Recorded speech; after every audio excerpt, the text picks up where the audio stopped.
Ingresamos al segundo bloque con nuestros invitados del día de hoy. Había quedado pendiente en la pausa. Bueno, primero redondear un poco lo que es este proyecto presentado por el Sindicato Policial de Legítima Defensa Policial, pero también íbamos a ingresar al tema carcelario y sobre todo yo no recuerdo si era de Yupanqui la canción aquella que decía estamos prisioneros carceleros, haciendo relación a la vivencia que tiene quien controla o cuida, el trabajador que cuida a los reclusos.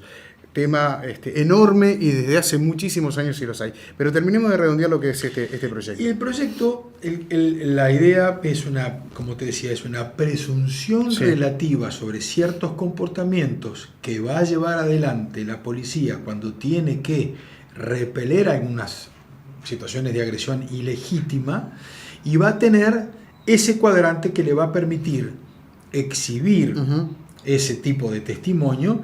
Y en principio el fiscal, al ser una presunción relativa, lo cual quiere decir que admite prueba en contrario, donde la encuentre acertada, correcta, bien y con algún testimonio que la corrobora, no debería hurgar demasiado más.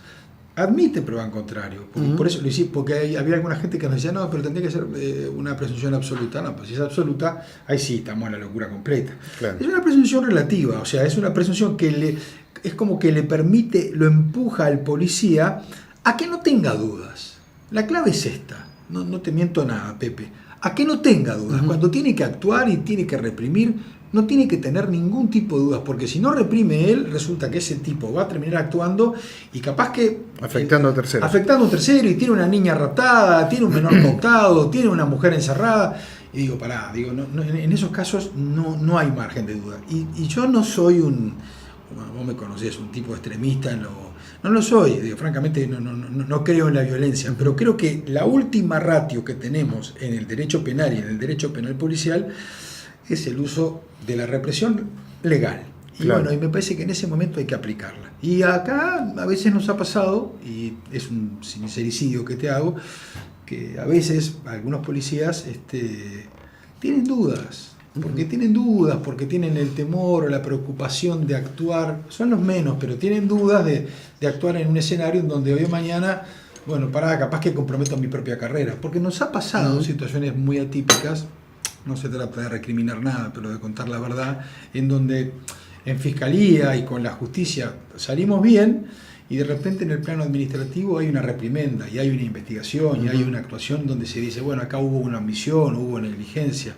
Y esa es otra cosa que yo no la redacté, pero estoy pensando en algún momento que tendría que ser compatible, ¿no? Digo, cuando tú pasás por una instancia fiscal o una instancia judicial, bueno, si no hubo reproche, no debería ser. La vía administrativa no debería existir. La vía administrativa debería estar como cajoneada, me parece. Patricia. Sí, claro. Bueno, nos pasó con algunos casos y medios emblemáticos que uno no entiende cómo si uno queda sin culpa en la parte penal, después igual tiene una penitencia, digamos, administrativa, ¿no? Es medio, tendría que ir de la mano. Si zafás de una, zafás de la otra. Pero después lo del proyecto, ahora Washington se iba a encargar de presentarlo a cada partido político para que lo tengan como insumo. Y bueno, capaz que también tenemos en un año, como dijimos, netamente electoral, también la suerte de que sirva para por lo menos que el debate esté y que puedan escuchar también la voz de los trabajadores, que eso es muy importante. Como bien decían, capaz que el trabajador no es tan así que decir, porque hace poco vi el debate con el ministro que decía, no, pero fíjense que todos los casos últimos, los policías no tuvieron consecuencia. Bueno, pero si uno escucha a los trabajadores policiales, se va a dar cuenta que es algo que está imperiosamente pidiendo. Entonces, si nosotros tenemos esa falencia o ya la tenemos incorporada, hacer un documento como pensar una ley, un proyecto para cambiarlo, va a servir muchísimo a lo que es después la gestión de su tarea. Entonces, claro, bueno, si escuchamos realmente, porque los técnicos pueden hablar muy lindo, pero el que después está en la calle y arriesga la vida es el trabajador policial, que es el que lo está pidiendo. Entonces, digamos, hay que escuchar un poquito más, y por ahí nosotros, escuchando la voz del trabajador, es que te quería agregar que es verdad, el ministro un poco nos contesta desde lo jurídico penal y nos dice, pero muchachos, digo, de los últimos 15 episodios donde actuó la policía y donde le quitó la vida a algún delincuente, en esos casos no ha habido reproche. Pero no se trata solo de esos casos. Por eso habría que tomarse un café con el ministro. La policía no solo actúa en los casos donde le quita la vida al otro. La policía muchas veces tiene que actuar en un plano preventivo. La policía tiene un carácter, él lo sabe mejor que yo, de un carácter disuasivo. Y la policía actúa en rapiñas. O sea, el mapa de la situación de violencia en el que está el Uruguay es mucho más conflictivo, entonces y es mucho más grande y no se circunscribe estrictamente al territorio donde un policía le quita la vida a un delincuente. No, es más complejo, por eso la lectura el foco es mucho más amplio, lamentablemente, porque digo, se supone que tanto el ministro como el sindicato, como los medios, como en realidad todos lo que querríamos es que hubiera una capacidad de contener y de disuadir y de que la violencia, como aquella película, ¿no? La violencia está en nosotros. Está un poco desmadrado el asunto. Yo te voy a contar una anécdota que me contaron ayer y que tiene que ver con un funcionario importante del Ministerio del Interior y que quedé absolutamente impactado. Estaba llevando a mi hijo a no importa dónde y me dicen, mira, acá está tal funcionario, ¿lo conocés? Sí, es un funcionario muy abnegado y muy jugado a la causa de hacer una muy buena tarea a nivel del Ministerio del Interior. Y veo de repente un patrullero por allí, y digo, ¿qué está haciendo este? Digo, bueno, tiene que estar acá el patrullero, imagínate, porque las amenazas. Nosotros tenemos, eso de las amenazas, perdóname que te lo cuele, Pepe, pero no hay día en que algún funcionario policial no tenga una intervención activa en algún episodio donde no tengamos la desesperada reacción de ¿qué hacemos con ese funcionario?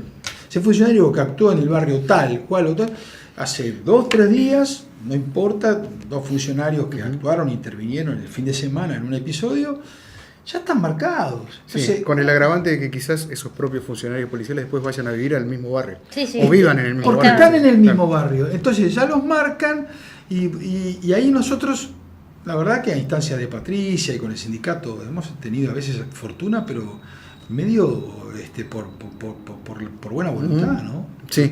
No tenemos un protocolo donde ante una situación de amenaza la reacción automática sea...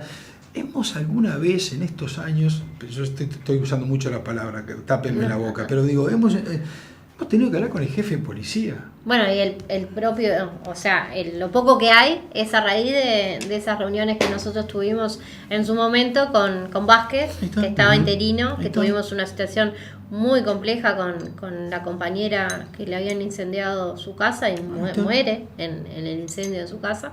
Y a raíz de eso es que se hicieron algunos puntos que hoy son los que, claro, que bueno, más o menos llevan a un protocolo, pero la verdad que cada vez son más los casos, cada vez que los compañeros actúan en una situación compleja, desgraciadamente están recibiendo amenazas y bueno, y no ayuda obviamente que vivan en la misma zona donde están trabajando y viviendo con el delincuente. Sí, no sé si lo hablaba contigo la última vez que tuvimos oportunidad también de compartir un café en esta misma mesa, pero el estrés postraumático que tiene también esta tarea después de pasar por situaciones de ese estilo, ¿no?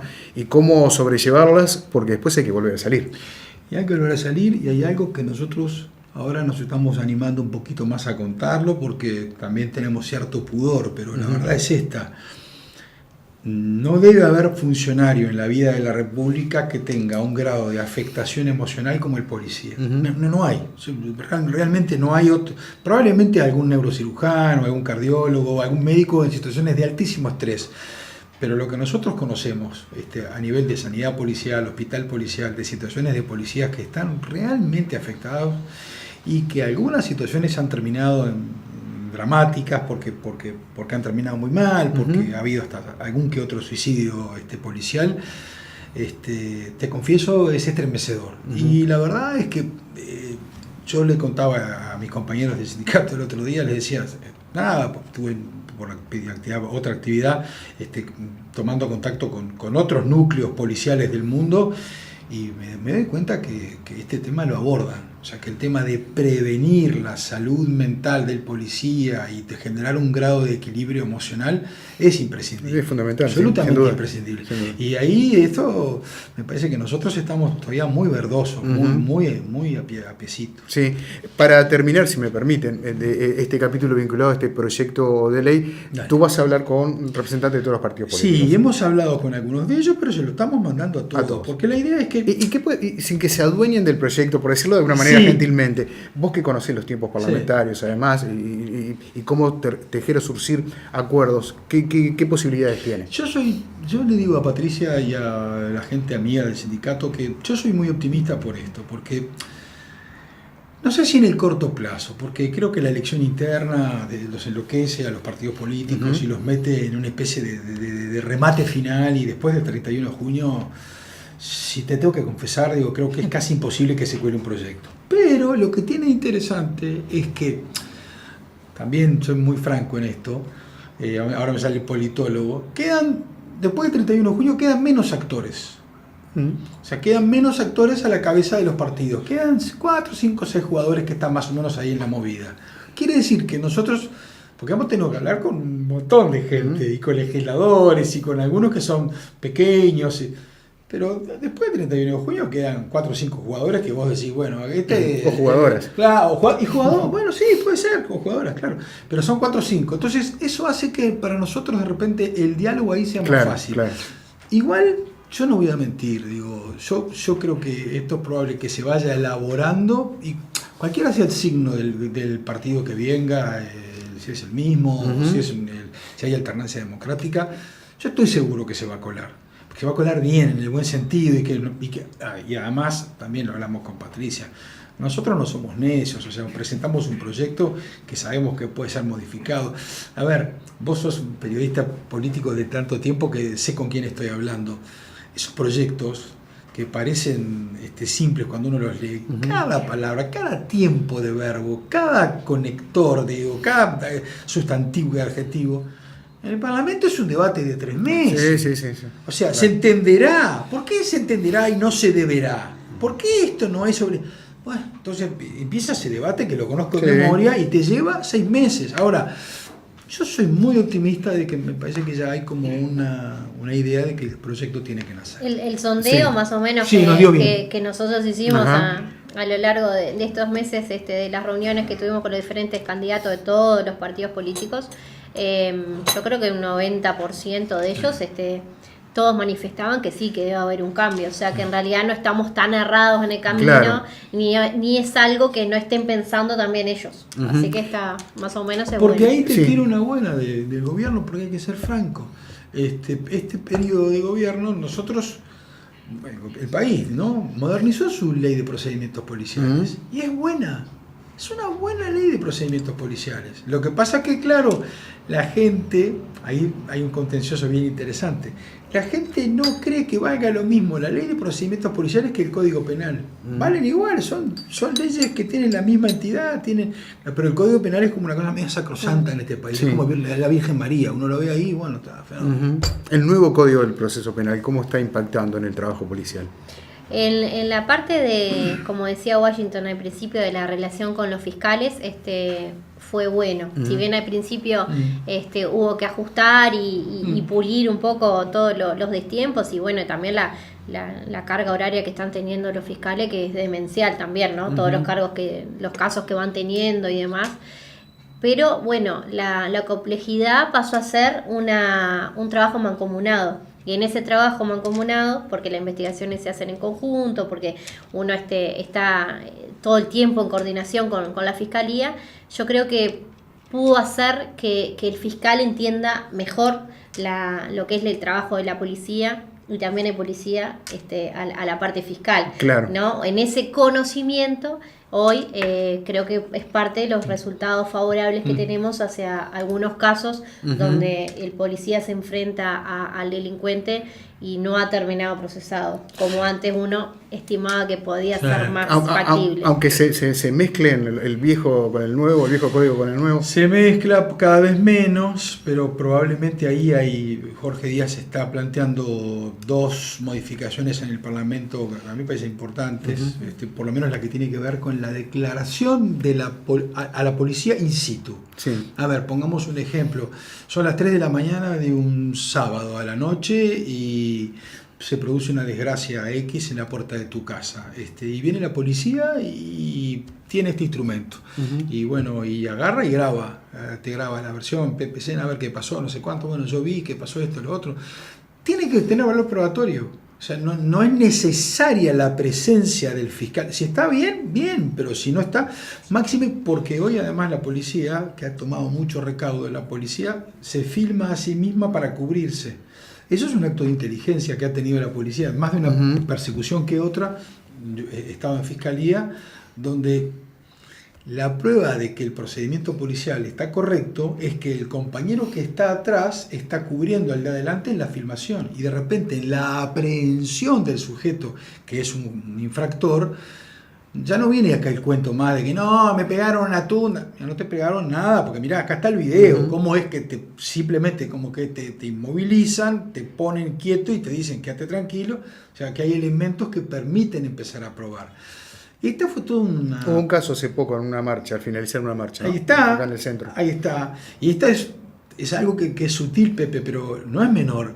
Empieza a funcionar como un medio de prueba elementos fílmicos que antes era como también, como la Virgen María, no se podía ni hablar de eso. Digo, flaco, está filmado, está grabado, este es el testimonio, ella es la que yo estoy viendo, vos sos la que yo estoy viendo. Digo, perdóname, pero esta es la realidad. La realidad no es nada más fuerte que la realidad. Nos quedan un montón de temas todavía para hablar y un solo bloque. Y un último café para compartir esta noche. Sea buenísimo. bendición.